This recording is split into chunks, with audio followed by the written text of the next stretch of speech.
ایک ہاتھ پیٹ پر اور دوسرا تکیے پر تھا۔ میں نے اور زیادہ گہرائی اور باریکی میں جانے کے لیے بہت سے سوال کیے۔ ان سے یہ انکشاف ہوا کہ تکیہ سر کے نیچے نہیں بلکہ مرنے والے کے منہ پر پڑا تھا، اور یہ تکیہ بیوی کے بستر کا تھا۔ خامد کا تکیہ اس کے سر کے نیچے تھا۔ اس نے چادر اوپر لے رکھی تھی جو لاش پر پوری نہیں تھی، آدھی پیٹ سے گھٹنوں تک اور باقی چارپائی سے نیچے تھی۔ میرے پوچھنے پر بیوی نے بتایا کہ خامد کے نیچے جو چادر بچھی ہوئی تھی وہ کئی جگہوں سے اکٹھی ہو گئی تھی۔ یہ تمام نشانیاں بتا رہی تھیں کہ مرنے والا مرنے سے پہلے تڑپتا رہا ہے۔ دل کی حرکت بند ہونے سے جسم تڑپتا نہیں، انسان سکون سے مر جاتا ہے۔ تکیہ منہ پر تھا۔ یہ ایک واضح ثبوت تھا کہ یہ شخص چت سویا ہوا تھا یا اسے سوتے میں پہلو سے چت کیا گیا تھا، اور ساتھ والی چرپائی سے تکیہ اٹھا کر اس کے منہ پر رکھا گیا اور اوپر سے دبا لیا گیا۔ ناک اور منہ بند ہو جانے سے سانس رک گیا اور موت واقع ہو گئی۔ یہ بلا شک و شبہ قتل کی واردات تھی۔ تم نے کہا تھا کہ اس کا ہارٹ فیل ہوا ہے؟ میں نے اس کی بیوی سے کہا۔ کیا اسے دل کی کوئی تکلیف تھی؟ کبھی دل کا دورہ پڑا تھا؟ کبھی نہیں، اس نے جواب دیا۔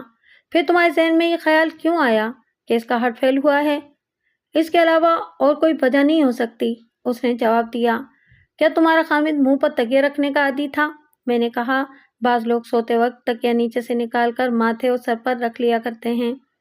اس نے ایسا کبھی نہیں کیا تھا۔ گھر میں اور کوئی نہیں تھا؟ کوئی بھی نہیں۔ بچے کہاں ہیں؟ بچے ہیں ہی نہیں، اس نے جواب دیا۔ کیوں؟ اس عورت کی عمر 45 اور 50 کے درمیان تھی اور اس کے خامد کی عمر 50 سال سے ایک آدھ سال اوپر یا کم۔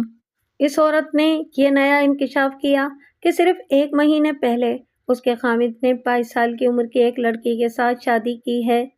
اس انکشاف نے مجھے چونکا دیا۔ میں نے لاش پوسٹ مارٹم کے لیے بھجوانے کا انتظام کرایا۔ اس عورت کو، جسے اب میں پہلی بیوی کہوں گا، کمرے میں بٹھائے رکھا۔ میں جب اپنے عملے کو پوسٹ مارٹم کے لیے لاش لے جانے کے لیے کہہ چکا تو پہلی بیوی نے کہا، یہ بھی ایک وجہ تھی کہ میں اس پر زور دے رہی تھی کہ اس کا ہارٹ فیل ہوا ہے۔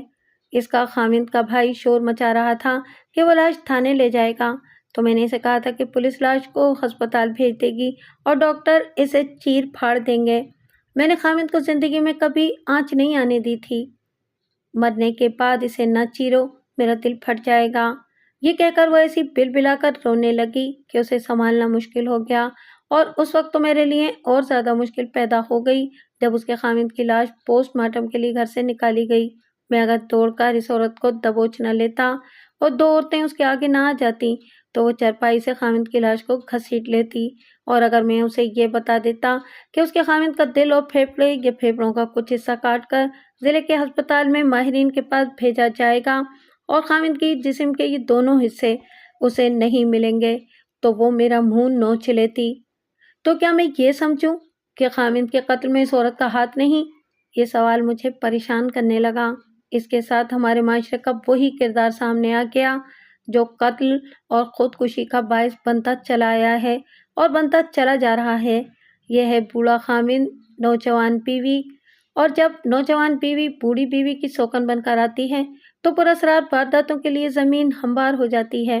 ان خاوندوں کی عقل پر حیرت ہوتی ہے جو یہ دیکھے بغیر کہ خدا نے انہیں اولاد پیدا کرنے کا وصف عطا کیا ہے یا نہیں، دوسری شادی کر لیتے ہیں، اور پھر بڑھاپے میں آ کر دوسری شادی کرنا تو بہت بڑی حماقت ہے۔ پہلی بیوی کا دل توڑنا اور دوسری بیوی کی امنگیں تباہ کر دینا ایک ایسا گناہ ہے جو قدرت معاف نہیں کیا کرتی۔ خامد اپنے لیے اذیت پیدا کر لیتا ہے یا مارا جاتا ہے، جیسا کہ اس واردات میں مجھے نظر آ رہا تھا۔ مجھے اب یہ معلوم کرنا تھا کہ خامد کو قتل پہلی بیوی نے کرایا ہے یا دوسری نے۔ یہ امکان بھی تھا کہ دوسری بیوی کے کسی امیدوار نے یہ واردات کی ہو۔ پہلی بیوی کی جذباتی کیفیت اور اس کا یہ کہنا کہ وہ خامد کی لاش کو چیر پھاڑ سے بچانا چاہتی تھی مجھے قائل کرنے کے لیے کافی نہیں تھا کہ قتل کرنے یا کرانے میں اس کا ہاتھ نہیں۔ میں نے اس سے دوسری بیوی کے متعلق پوچھا کہ وہ کہاں ہے تو اس نے بتایا کہ 2 روز سے میکے گئی ہوئی ہے۔ اس کا میکا اسی قصبے کا ہی ایک حصہ تھا جسے ایک برساتی نالے نے الگ کر رکھا تھا۔ کیا وہ اس شادی پر خوش ہے یا رنجیدہ؟ چپ چپ رہتی ہے، پہلی بیوی نے جواب دیا۔ 2 روز یہاں رہتی ہے اور 2 روز ماں باپ کے گھر گزارتی ہے۔ شوخی کرنے والی ہے؟ میں نے پوچھا۔ یا سیدھی سادی سی لڑکی ہے؟ ایسی شوخ بھی نہیں، اور میں اسے سیدھی سادی بھی نہیں کہہ سکتی۔ اسے خامد کی موت کی اطلاع مل چکی ہوگی؟ میں نے کہا۔ وہ آ گئی ہوگی۔ اس کے ماں باپ اور دوسرے رشتہ دار صبح سویرے آ گئے تھے، پہلی بیوی نے جواب دیا، لیکن وہ نہیں آئی۔ میں نے رات کو ہی اطلاع بھجوا دی تھی۔ میں بہت حیران ہوا کہ خامد کی موت کی اطلاع پر نہیں آئی۔ میں نے پہلی بیوی سے کہا کہ اندر جا کر دیکھے، وہ ضرور آئی ہوگی۔ اس نے واپس آ کر بتایا کہ وہ نہیں آئی۔ میرا شک پختہ ہونے لگا۔ میں نے پہلی بیوی کو باہر بھیج کر دوسری بیوی کے باپ کو بلا لیا۔ اس سے پوچھا کہ اس کی بیٹی کیوں نہیں آئی۔ اس کے چہرے پر جو رنگ آئے اور گئے اور جس طرح وہ سر سے پاؤں تک کانپنے لگا، وہ میں الفاظ میں بیان نہیں کر سکتا۔ وہ صرف بے ہوش نہیں ہوا، باقی کوئی کسر نہیں رہ گئی تھی۔ طرح طرح کی باتیں کر کے میں نے اسے سنبھالا دیا۔ کچھ دیر بعد اس نے بتایا کہ اس کی بیٹی گزشتہ رات سے لاپتہ ہے۔ وہ اسے ادھر ادھر دیکھتے رہے۔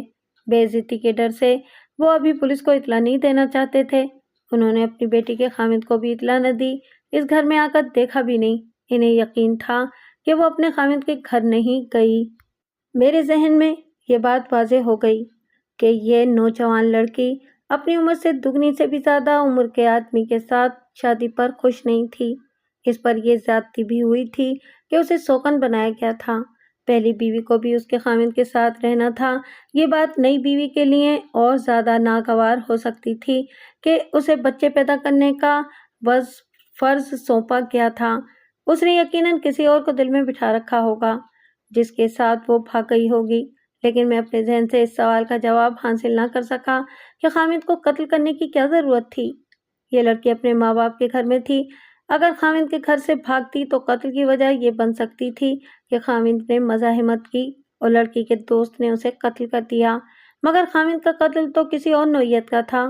میرے خیال میں واقعاتی شہادت کے مطابق اس کے منہ پر تکیہ رکھ کر اسے قتل کیا گیا تھا۔ شاید یہ وجہ ہو سکتی تھی کہ لڑکی جس کے ساتھ بھاگی ہے، اس نے سوچا ہوگا کہ شادی شدہ لڑکی کے ساتھ خامد کی زندگی میں شادی جائز نہیں ہوگی اور طلاق تو لی نہیں جا سکتی، اس لیے قتل ضروری سمجھا گیا۔ مجھے اپنی یہ دلیل خاصی کمزور لگی، تاہم یہ سوال میرے ذہن میں تڑپنے لگا کہ لڑکی اپنے گھر سے بھاگی تو خامد کو اس کے گھر میں قتل کرنا کیوں ضروری تھا۔ ایک سوال یہ بھی سامنے آیا کہ کیا لڑکی کو اغوا کیا گیا ہے اور خامد کو انتقاماً قتل کیا گیا ہے؟ اس صورت میں لڑکی کے رشتے کے امیدوار ایک یا ایک سے زیادہ ہوں گے۔ مجرم کوئی ان میں سے ہو سکتا تھا۔ میں نے اس کے باپ سے پوچھا کہ وہ گھر سے زیورات اور نقدی لے گئی ہوگی۔ باپ نے قسمیں کھا کر کہا کہ اس کی بیٹی ایسی نہیں تھی، وہ کچھ بھی لے کر نہیں گئی تھی۔ شام کا کھانا کھانے کے بعد اس نے کہا اپنی ایک سہیلی کا نام لے کر کہ اس کے گھر جا رہی ہے۔ سہیلی کا گھر آبادی سے باہر کی طرف ہے۔ وہ چلی گئی، بہت دیر تک نہ آئی تو ماں اسے لینے گئی۔ معلوم ہوا کہ وہ اس کے گھر تو گئی ہی نہیں۔ اس کی دو اور بھی سہیلیاں ہیں، ان سے پتہ کیا، وہ وہاں بھی نہیں گئی تھی۔ میں نے اس لڑکی یعنی کہ دوسری بیوی کی ماں کو بلا لیا، باپ کو باہر بھیج دیا۔ کوئی باپ اپنی بیٹی کے چال چلن کو برا نہیں کہتا۔ بعض باپ اپنی بیٹیوں کی ذاتی سرگرمیوں اور میل ملاپ سے واقف بھی نہیں ہوتے۔ مائیں بیٹیوں کی رازدار ہوتی ہیں۔ میں نے ماں سے پوچھا کہ اس کی سہیلیوں میں سے کتنی اس کی بہت گہری سہیلیاں تھیں جن کے گھروں میں وہ بہت زیادہ جاتی تھی۔ ماں نے ایک تو یہ بتائی جس کے گھر وہ یہ کہہ کر گئی تھی کہ جا رہی ہے، اس کے علاوہ ایک اور تھی۔ میں نے پوچھا کہ ان میں سے کسی کے یا دونوں کے جوان بھائی ہیں؟ اس نے بتایا کہ ایک سہیلی کے 2 بھائی جوان ہیں، ایک شادی شدہ ہے اور دوسرا غیر شادی شدہ، اور دوسرے کے بھائی چھوٹے ہیں۔ تم جب رات اس سہیلی کے گھر اپنی بیٹی کے متعلق پوچھنے گئیں تو اس کے دونوں بھائی گھر میں موجود تھے؟ میں نے پوچھا۔ دونوں موجود تھے، اس نے جواب دیا۔ اگر تم چاہتی ہو کہ تمہاری بیٹی تمہیں واپس مل جائے تو مجھے وہ سب کچھ بتا دو جو تمہارے دل میں ہے۔ میں نے اسے کہا۔ وہ کسے پسند کرتی تھی؟ میں کچھ بھی نہیں جانتی، اس نے بڑے ہی اداس لہجے میں جواب دیا۔ کبھی ایسا شک بھی نہیں ہوا تھا کہ اس کی کسی کے ساتھ خفیہ ملاقات ہے، وہ ایسی تھی بھی نہیں۔ اس کے ساتھ یہ زیادتی تم نے کی ہے یا تمہارے خامد نے کہ اسے سوکن بنا کر اس کے باپ کی عمر کے آدمی کے حوالے کر دیا؟ ہم نے سوچا تھا کہ وہ امیر کبیر آدمی ہے، اس نے جواب دیا۔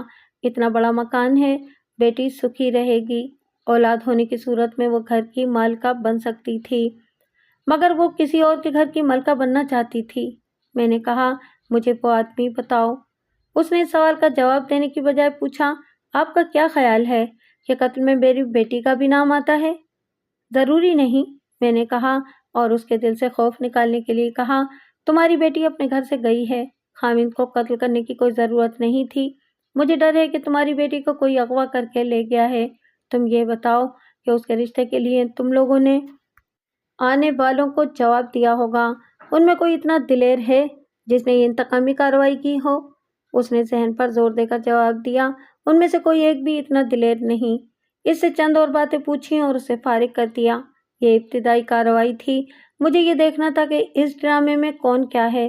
میں صحن میں گیا اور مکان کا جائزہ لیا۔ قاتل باہر سے آیا ہوگا۔ پہلی بیوی نے کہا تھا کہ وہ شادی والے گھر چلی گئی تھی۔ گھر کا دروازہ اندر سے بند ہونا چاہیے تھا، لیکن کھلا ہوا تھا۔ میں نے فرض کیا کہ دروازہ اندر سے بند تھا۔ اس صورت میں قاتل کس طرف سے اندر آ سکتا تھا؟ کوٹھے پر نظر جانے سے پہلے میری نظر صحن کی دیوار پر پڑی۔ اس طرف باہر کشادہ گلی تھی۔ دیوار پر اندر کی طرف سے سفیدی کی گئی تھی۔ دیوار پر مجھے ایک صاف نشان نظر آیا۔ یہ ننگے پاؤں کی انگلیوں کی رگڑ ہو سکتی تھی، اور یہ میرا وہم بھی ہو سکتا تھا۔ مجھے اب وہم اور افسانے میں سے حقیقت نکالنی تھی۔ یہ نشان غور سے دیکھا تازہ معلوم ہوتا تھا۔ دیوار کی بلندی 7 فٹ کے لگ بھگ تھی، اوپر سے گولائی میں نہیں بلکہ چپٹی تھی۔ میز منگوا کر میز پر کھڑا ہو گیا۔ اوپر گرد کی موٹی تہہ تھی، ایک جگہ سے گرد صاف تھی۔ اس کے دائیں بائیں ایسے نشان بڑے صاف تھے جیسے باہر سے کوئی اوپر آیا اور وہاں اس نے ہاتھ رکھے۔ دیوار پر جا کر میں باہر کو کود گیا۔ ادھر بھی کچھ عرصہ پرانی سفیدی تھی اور وہاں اوپر چڑھنے کے صاف نشان تھے۔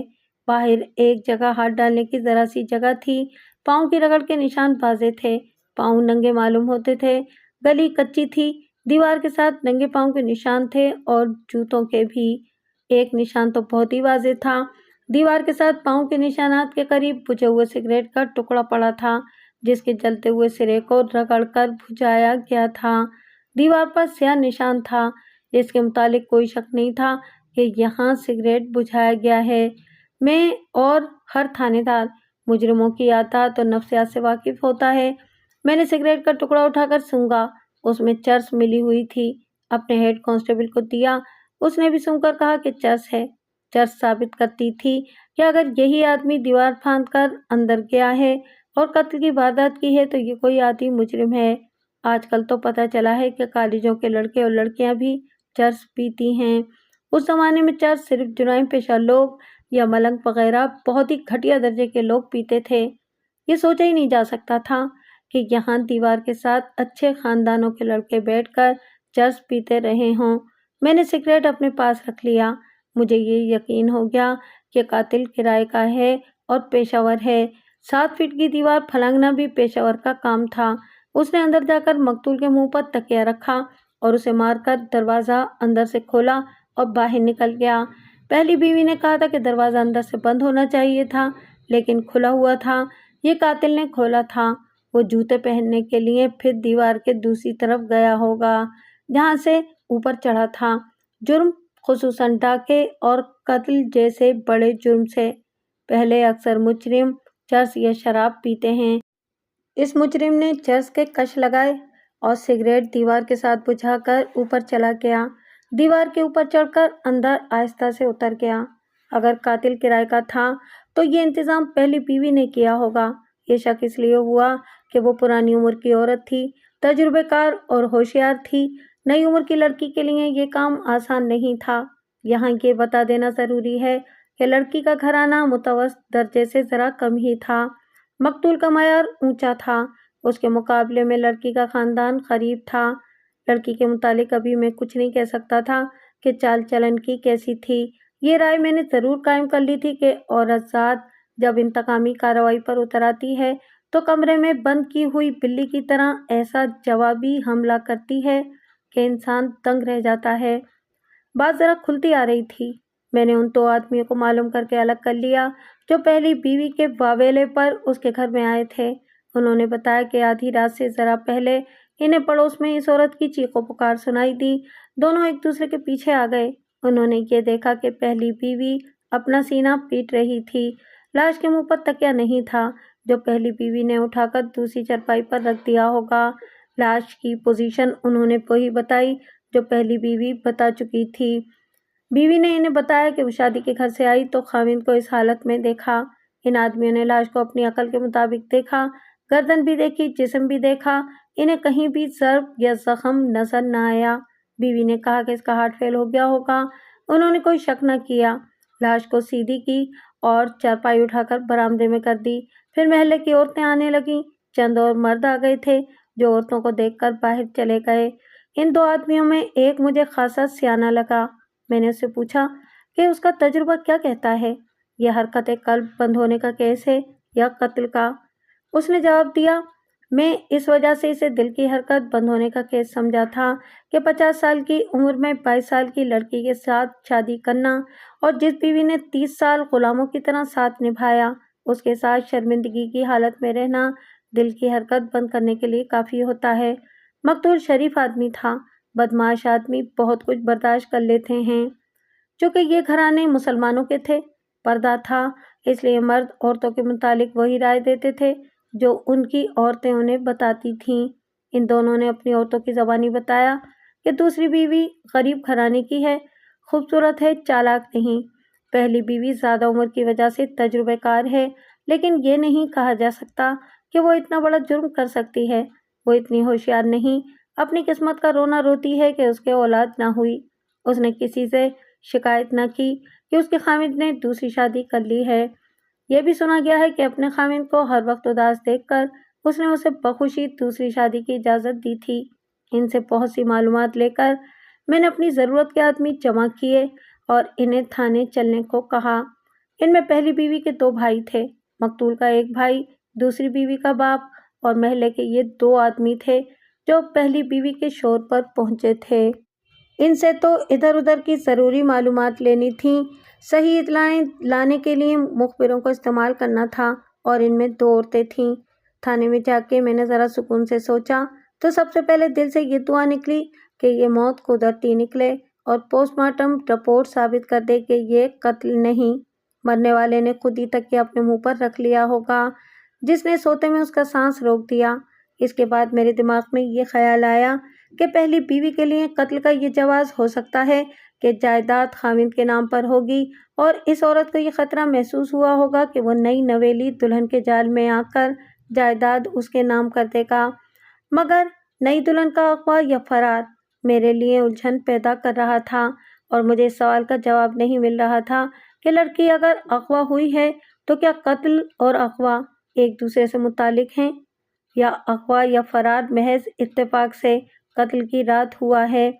تفتیش میں بعض اوقات یوں بھی ہوتا ہے کہ بچہ بغل میں اور ڈھنڈورا شہر میں والی بات ہو جاتی ہے، اور مجھ جیسے مغز پھرے تھانے دار سارے تھانے کی حدود یعنی کہ اپنے تمام تر علاقے کی خاک چھانتے اور ہر مشتبہ کے لیے قیامت کھڑی کیے رکھتے ہیں۔ مگر ایسی خوش نصیبی کبھی کبھی دیکھنے میں آتی ہے۔ میں نے تفتیش کی انسانی مشینری کو خوب مشق کرا رکھی تھی، ادھر واردات ہوتی تھی، ادھر میرے سرکاری اور غیر سرکاری مخبر اپنی اپنی ڈیوٹی سنبھال لیتے تھے۔ ان میں زیادہ تر افراد خفیہ تھے جن کے متعلق ان کے عزیز دوست اور قریبی رشتہ دار بھی نہیں جانتے تھے کہ یہ کتنے خطرناک لوگ ہیں۔ اس کیس میں مجھے ان کا خصوصی استعمال کرنا تھا۔ میں نے انہیں بلایا اور دونوں مخبر عورتوں کو بھی بلایا۔ مجھے پوسٹ مارٹم رپورٹ کا انتظار تھا، اس میں معمول سے زیادہ وقت لگ گیا۔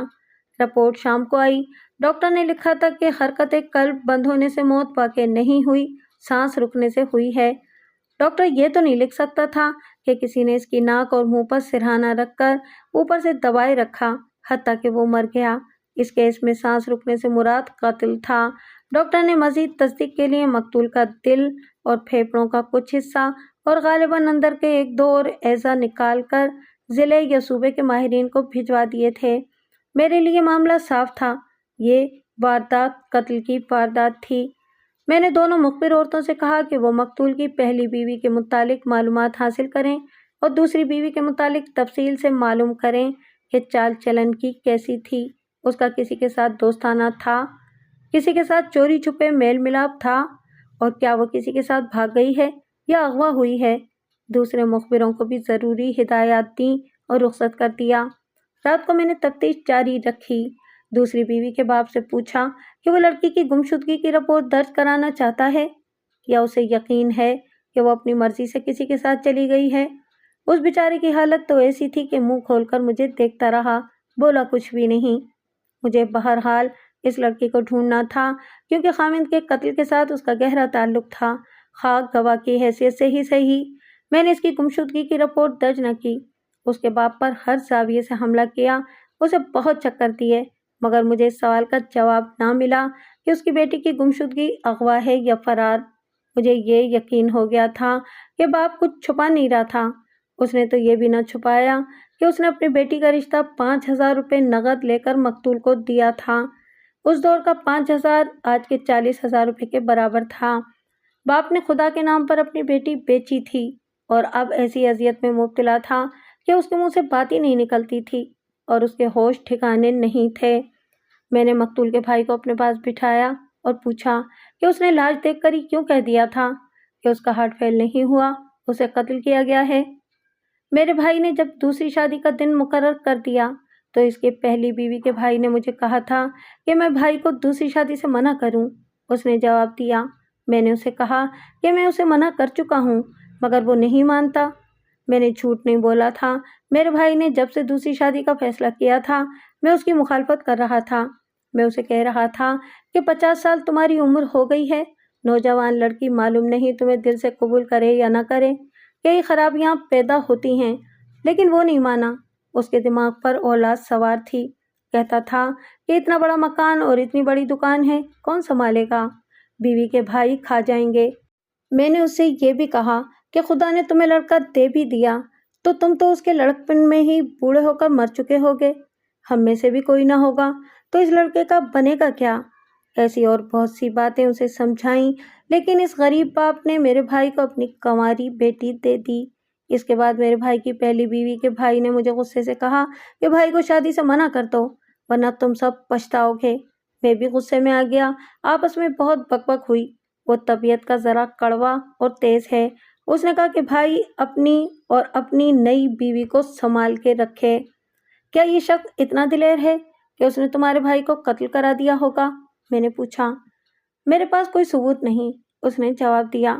جہاں تک دلیری کا تعلق ہے وہ کوئی ایسا گیا گزرا بھی نہیں، ہو سکتا ہے کہ غصے میں اس کا دماغ خراب ہو گیا ہو، میں کچھ کہہ نہیں سکتا۔ ہاں شک ضرور ہے۔ تمہاری بڑی بھابھی نے اس سلسلے میں تمہارے ساتھ کوئی بات کی تھی؟ میں خود اس کے پاس گیا تھا، اس نے جواب دیا۔